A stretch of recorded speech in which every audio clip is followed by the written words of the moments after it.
Aló, aló, aló, ¿me escuchan? Perfecto. ¿Cómo le va, don Oscar? Muy buenos días.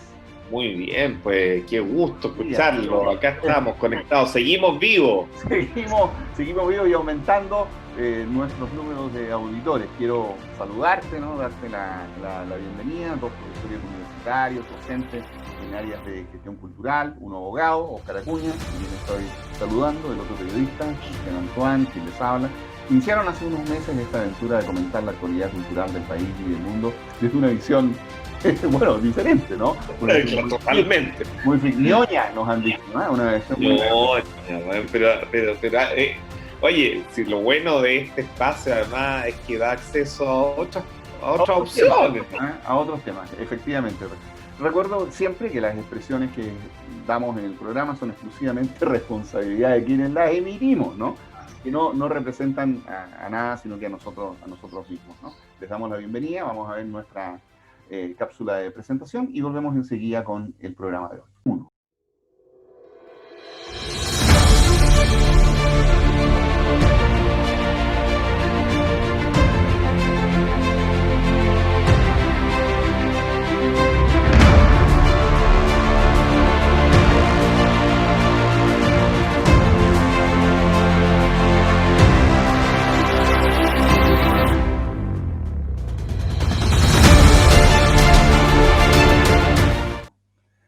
Bien, ya estamos de vuelta para nuestro programa de hoy, que tenemos un programa bien interesante con noticias del sector cultural y con un tema de fondo que queremos discutir con ustedes. Lo primero, contarte, Oscar, que de nuevo por culpa del COVID, estábamos recién acordándonos de este colega peruano, Lucho Repeto, ¿no?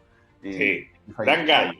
gran gallo que falleció a causa, ¿cierto?, de esta terrible epidemia.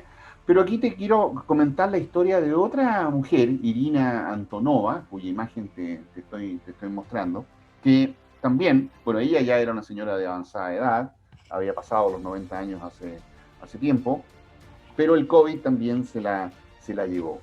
Antonova, Irina, falleció hace unos días de 98 años, es una historiadora, fue una historiadora del arte, ¿no?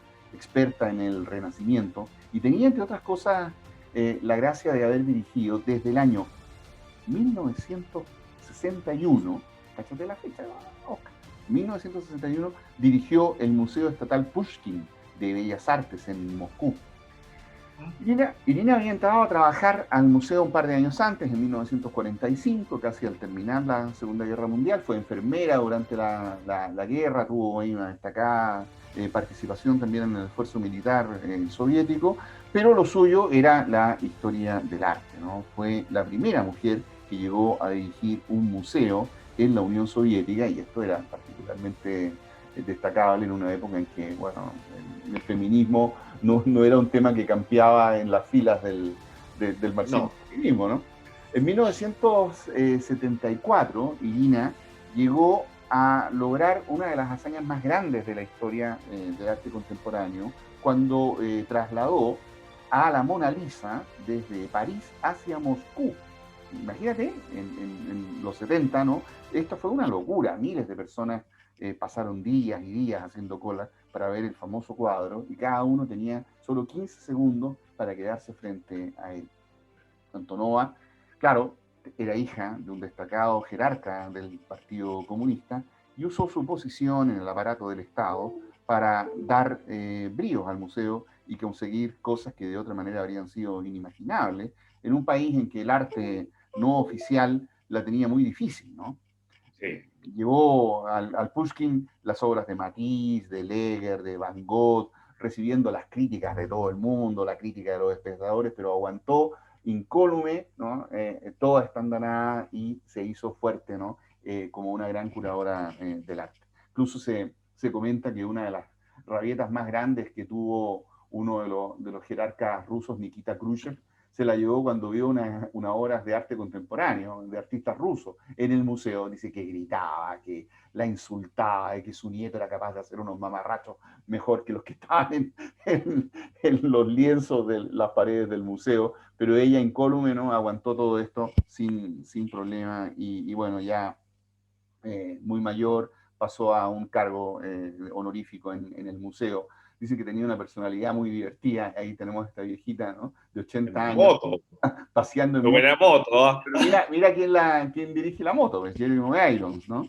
Un, ¡Ay, de Claro, en veras! un documental que él protagonizó en Rusia y ella hacía este tipo de locuras, ¿no?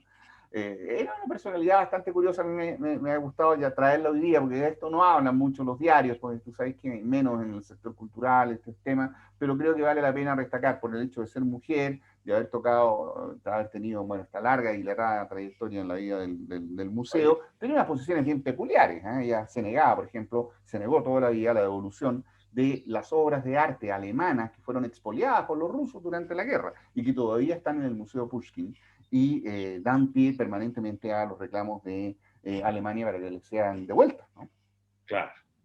Tú sabes que bien interesante, se me ocurrió el símil. Hay un personaje muy importante en la historia de Cuba, que es el historiador de la ciudad de La Habana, Ah, sí, claro, sí. que se llamaba Eusebio Leal, que también falleció este año. No falleció de COVID, sino de cáncer, que lo había quejado varios años. Yo conocí a Eusebio tanto en Chile como en La Habana. De hecho, tengo uno de sus libros dedicados. Y Eusebio era un gallo muy peculiar. Primero era católico, apostólico y romano, ¿ya?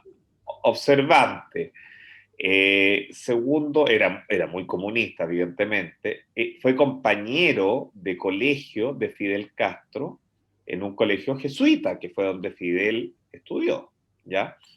Y, y a raíz de toda esa amistad, fue siempre miembro del Consejo de Estado de Cuba, lo cual le permitió tener una zona de privilegio en el sentido de poder desarrollar su actividad que le interesaba, ¿ya? Y fomentó toda la recuperación de La Habana, su plan de recuperación. Eusebio no era arquitecto, era historiador, pero si no hubiera estado en ese lugar, nadie se habría Nada preocupado que de se La habría Habana. ocurrido. Nada habría ocurrido, claro. Tú tenías y otra noticia que hemos hablado de este sitio en otros momentos y a ver de qué se trata. ¿Qué nos cuentas acerca de qué es lo que está ocurriendo con Monteverde? Monteverde es un sitio bien peculiar porque técnicamente si uno muestra el sitio, Sí, muestra un potrero, sí, claro. no es otra cosa. Es, sin embargo, salió en la prensa esta semana, en el Mercurio, que está en una Sí, situación de abandono. sí, estamos viendo Esto, las imágenes ahí. eso es, sí, parece que hay que avanzar la imagen. Sí, no, no te preocupes, yo la pongo En el, en el perfecto, video. estupendo. Y entonces, en esa, en Monteverde es el sitio de poblamiento americano más antiguo del continente, Así con es. 1500 años. Y la verdad es que siempre ha tenido un problema de gestión y nosotros lo declaramos monumento histórico en tiempo, o sea, es monumento arqueológico, primero que todo, por el solo Ministerio de la Ley. Y se declaró monumento histórico por la entonces ministra Yarna Proboste de instancias del Consejo de Monumentos para proteger el conjunto del predio, que es de propiedad de dos dueños, el ex senador y actual diputado Carlos Puchel y una fundación Monteverde, que están peleados entre sí. O sea, el problema acá es humano, la pelea, no es otra cosa. Todo el mundo en el extranjero espera que este sitio sea nominado sitio de patrimonio mundial porque tiene un valor universal excepcional, obvio, evidente, Claro. y no lo es.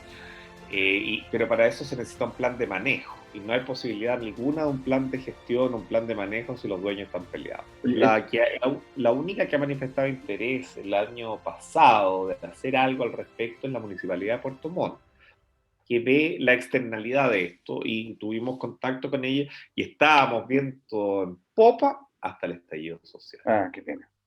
Qué pena. Aquí hay un par de cosas que quisiera preguntarte. Tú tenés más experiencia en estos aspectos legales, pero a ver, yo entiendo que tenemos una institucionalidad que cuida el patrimonio en Chile, que está asegurada por la Constitución, que es este Consejo de Monumentos que está hoy día al alero del Ministerio de las Culturas.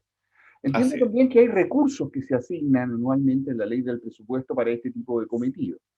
Sí. Entiendo también que hay sinergias entre actores del sector público y del sector privado. Hay una fundación, tú la has mencionado, para que haga esto. Pero ¿por qué razón, Oscar, no se da lo que esperaría cualquier persona más o menos sensata, no te digo alguien extendido en el tema del patrimonio, expertos mundiales en esto, sino que la gente de sentido común, ¿por qué razón no es posible que se pongan de acuerdo y Monteverde esté en el lugar que se merece dentro del patrimonio chileno?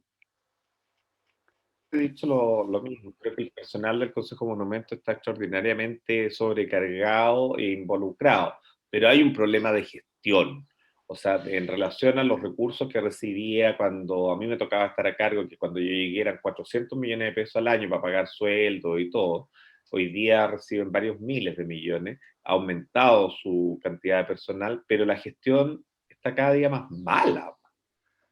Porque te voy a poner un ejemplo. Claro.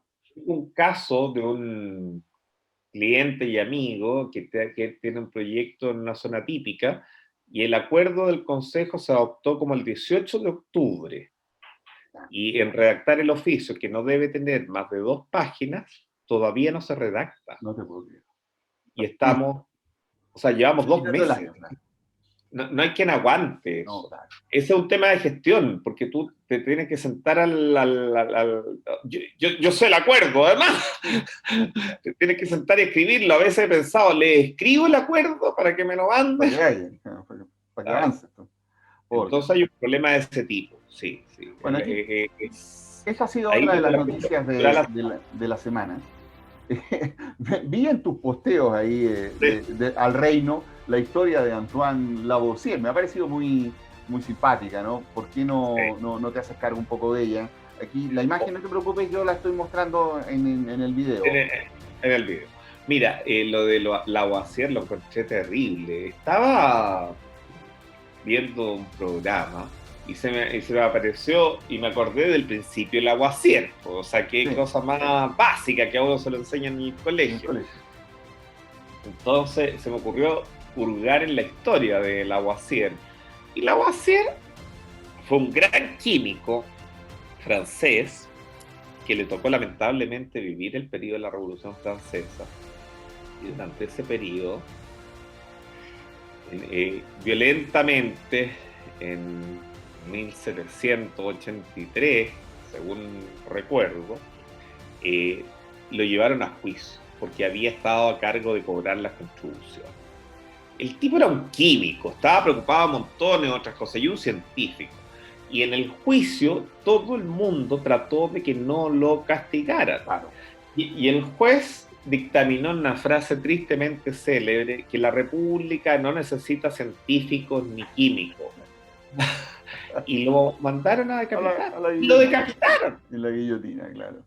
Oye, al año siguiente, cuando había cambiado el régimen, le mandaron una carta, los nuevos dignatarios, a la viuda, lamentando la muerte de su ex marido por cuanto había sido un juicio equivocado. Ahora, hay una frase además célebre de una persona que dijo, se han demorado segundos en quitarle la cabeza y Francia se demorará 100 años en volver a tener una cabeza como la de él. Cosa que es muy cierta, porque la contribución que Francia ha hecho históricamente a la química, a la física, a la biología, a la medicina, es notable. Y este gallo tenía 50 años, o sea, no era un viejo decrépito, estaba en la mejor época de su vida. Qué pena más grande. Pero, ¿y cómo te fue con este posteo?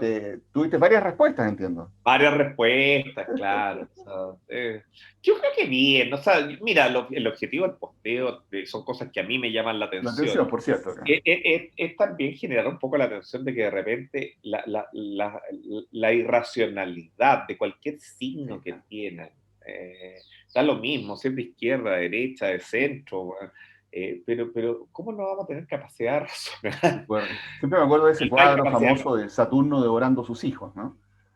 Así es. Oye, bueno, vamos con el tema central de hoy. Vamos a hacer un pequeño quiebre y volvemos enseguida con el tema. Estupendo. Oye, pues...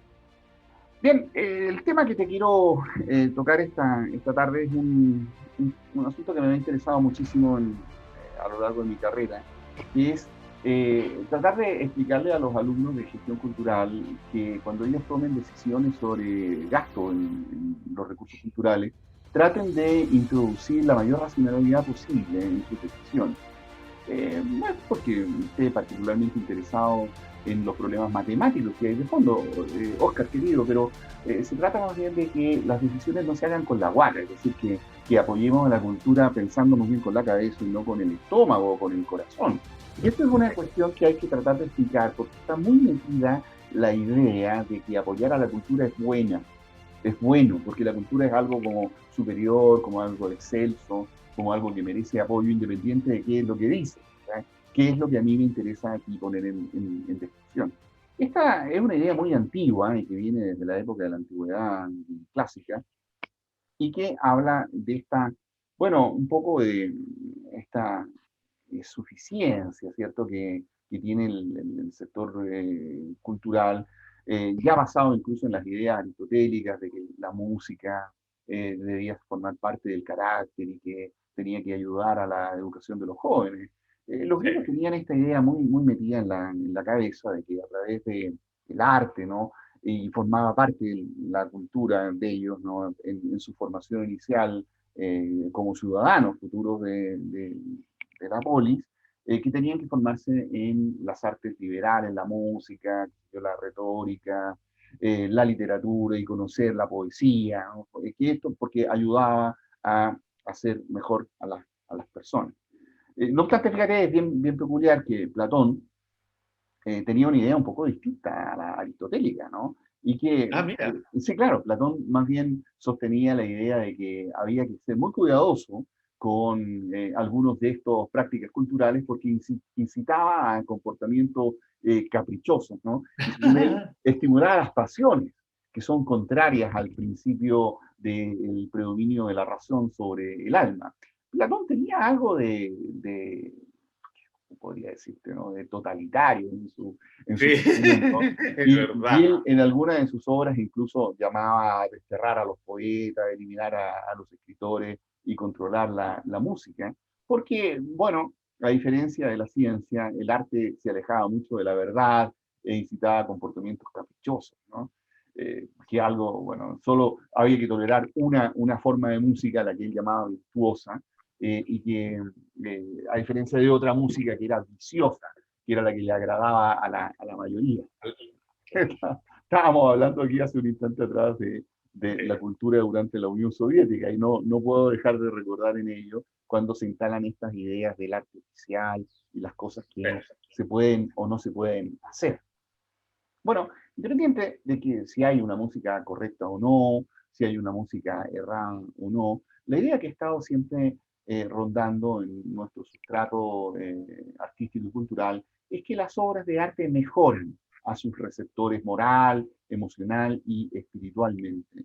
Y esto formó parte ya de la ortodoxia intelectual de Occidente desde el siglo XVIII, con estas ideas iluministas y con la invención de las principales y las primeras teorías sobre la estética. Hegel, por ejemplo, enseñaba que el arte ayudaba a mitigar el salvajismo de los meros deseos. Mira. Y autores como Shelley, este poeta británico, afirmaban que eran ellos, precisamente los poetas, los que fundaban la sociedad civil.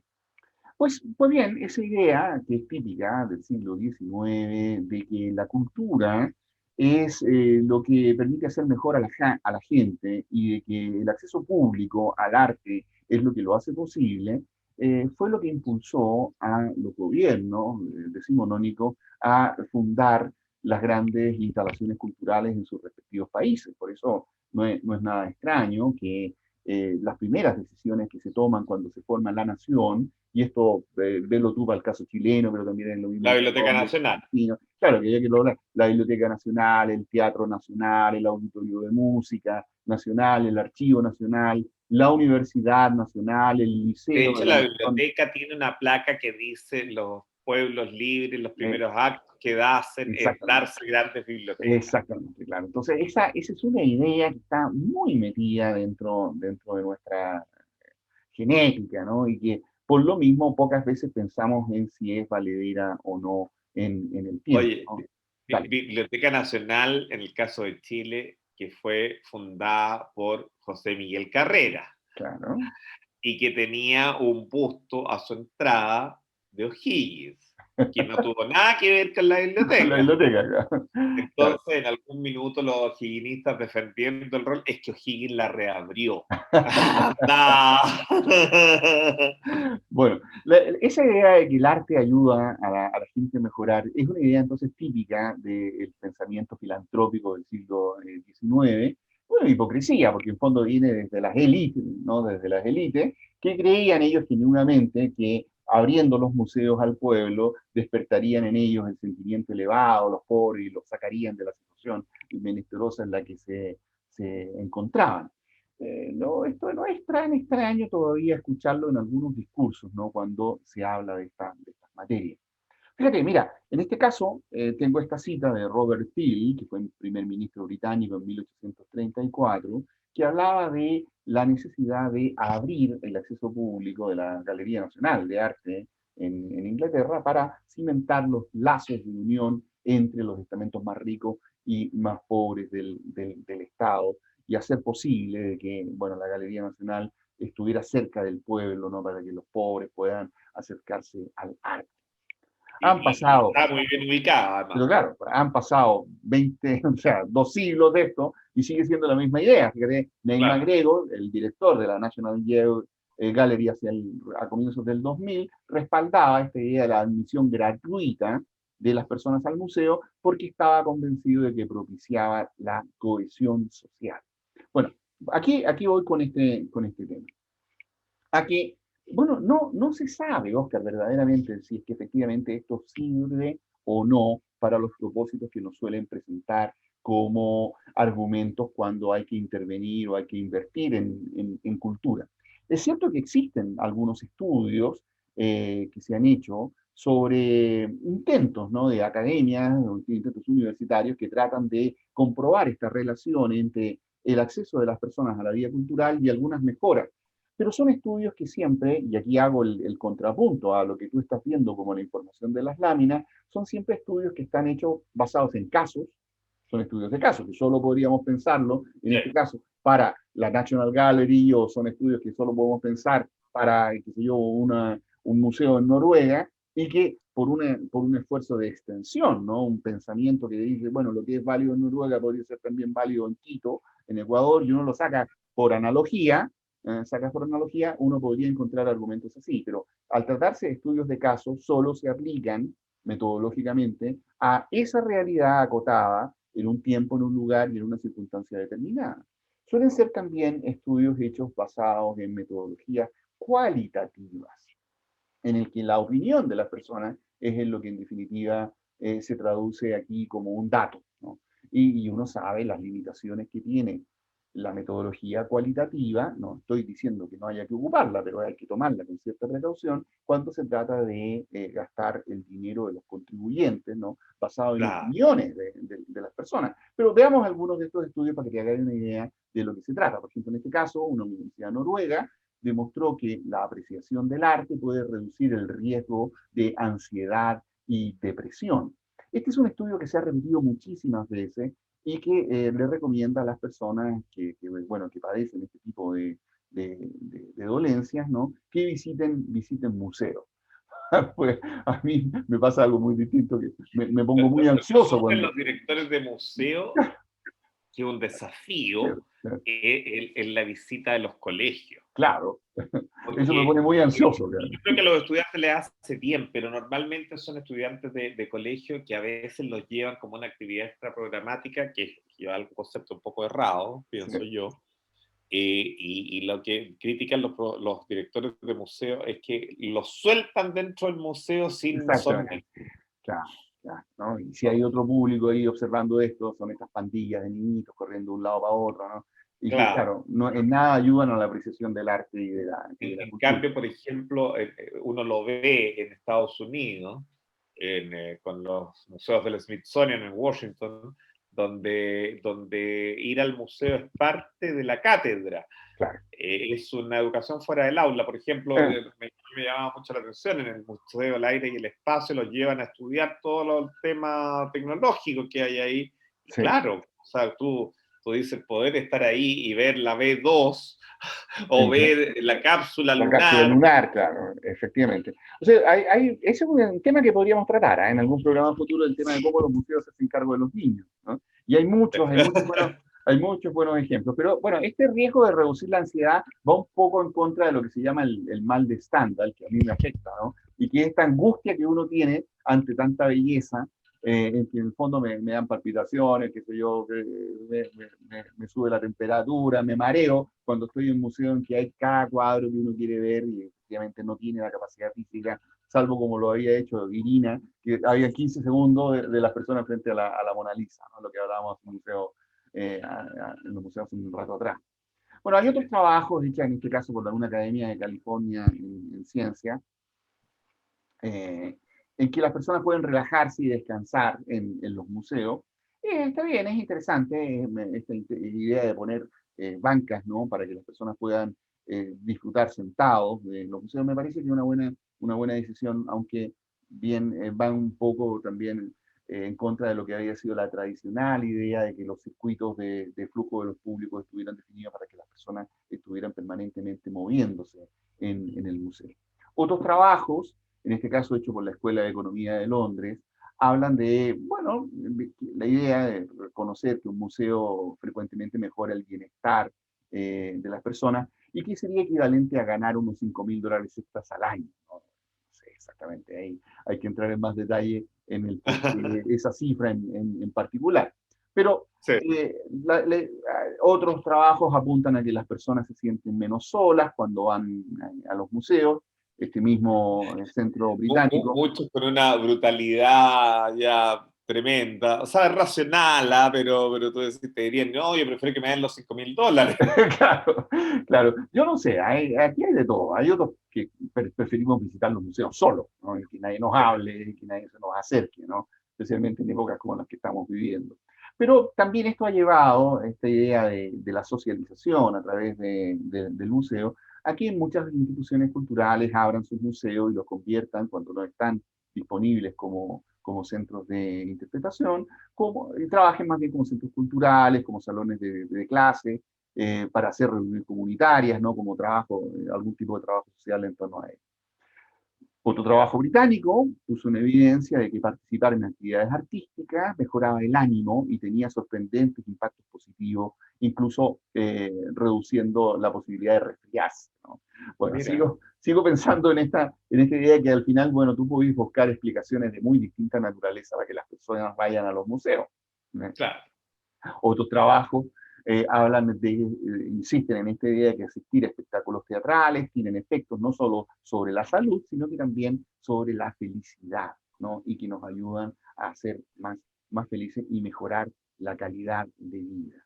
Pues bien, quería mostrarte estas ideas que insisten en esta posición de que contemplar arte es moral y espiritualmente benéfico, y una idea que, como vimos, es muy antigua, que no ha perdido vigencia y que subyace detrás del principio de pedir subsidios públicos para las artes, ¿no? Y a lo que voy es que hay muy poca evidencia concreta que lo sostenga y que usted, si está escuchando este programa, tiene que ser sumamente cuidadoso ahora que vienen las campañas electorales para elegir alcaldes, ¿no? Que se yo, para elegir a nuestros representantes, y que efectivamente a veces la cultura se utiliza como un comodín para reforzar la posición de nuestros políticos, que no es nada malo en sí mismo, pero que sin embargo si no está respaldada por hechos, bueno, podría ser siempre frecuentemente una situación en la cual los recursos del Estado se van dilapidando en cuestiones que Claro. no hacen nada bien. O sea, nosotros tenemos el caso de todas estas grandes instalaciones culturales que se hicieron en Francia durante los años 90 y que están vacías hoy día, ¿no? Y que aquí tenemos programas muy ambiciosos de construcción de espacios culturales y que ya están mostrando que tienen serios problemas de gestión, porque efectivamente no es el problema con Oscar no es construir el museo, sino que es qué haces con él una vez que A ver, claro, qué es lo que haces una vez que lo tienes es tan ya cierto instalado. eso, ¿ah? Tú sabes que me tocó, o sea, cuando tú hablabas, me tocaba, cuando tú hablabas de la racionalidad,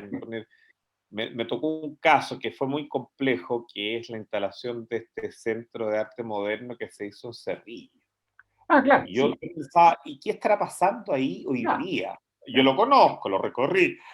Nada, exacto, porque nadie llega allá, efectivamente, ni siquiera los habitantes, porque la comuna de Cerrillos también es media inhóspita en esa zona. exactamente, para llegar hasta allá cuesta, hay que desplazarse, Entonces, incluso para cruzar la calle, perdona, pero ahí hay una tremenda avenida. avenida, Entonces, exacto, ya, no, es la estación terminal del metro, pero queda como 1 kilómetro la estación. claro.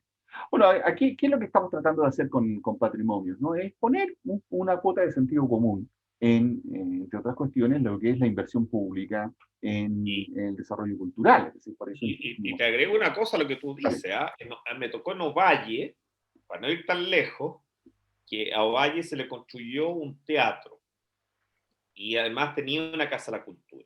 Y el problema del director era que no tenía con qué mantener las dos cosas, Exacto. ni muestras ni plata, porque tú partes con el mismo equipo, la luz, el agua, el gas, etcétera. Ahora, un caso peor, en Vallenar el teatro, que quedó increíble al lado de la gobernación, que está abandonada, o sea, estaba abandonada hace años, o sea, en condiciones, no era ocupada, los vidrios quebrados, en fin.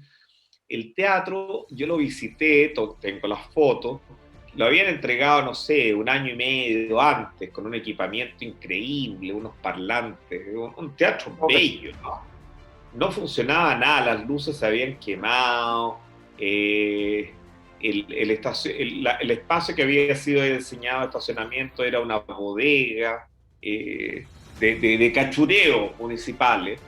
Entonces, nada, todo mal. Po. O sea, Toma. la solución no es que desde arriba se defina vamos a construir centros culturales Así para es. todas las comunas que tengan más de 50.000 habitantes, sino el tema es qué hacemos con estas después. Bueno, es Monteverde de nuevo, ¿no? Hay un problema de gestión. Exacto. Es un problema de gestión. Bien, Nosotros decíamos con una, yo siempre le hago la referencia a ella porque la quiero mucho en la clara, en el fondo tú puedes tú aprovechar espacios para que sucedan cosas, o sea, a lo mejor potencia lo que ya tienes, la biblioteca pública, no entendiendo que la biblioteca sea el paradigma, pero si lo tienes ahí, a lo mejor pone un rincón patrimonial, busca una solución menos costosa menos y costoso. más de... Bueno, de eso se trata, ¿no? Eso es lo que estamos intentando hacer en Patrimonio. Queremos saludarte, aprovechar de despedirte hasta la semana próxima, Nos invitar a nuestros... vemos de Navidad. No, espérate, ya viene un programa especial de Navidad que vamos a hacer, ¿no? Así es, Por claro. nuestros juguetes favoritos, ¿no? Vamos a invitar a Santi y nos va a volver a hablar de los soldaditos que faltan. Ah, te invitémoslo, sí. Yo he estado subiendo algunos también a mi sitio en Facebook. Sí, sí, Oye, sí. invitamos a la gente a que nos, bueno, ponga like, ya me enseñaste, ¿no? Se llama like, yo decía manito para arriba. Que nos ponga like y que siga comentándonos, ¿no? Y pidiéndonos temas para nuestros próximos programas. Estupendo. Oscar, que tengas un buen fin Oye, de semana. tú también, que sea muy bueno, Muy ¿ah? bien.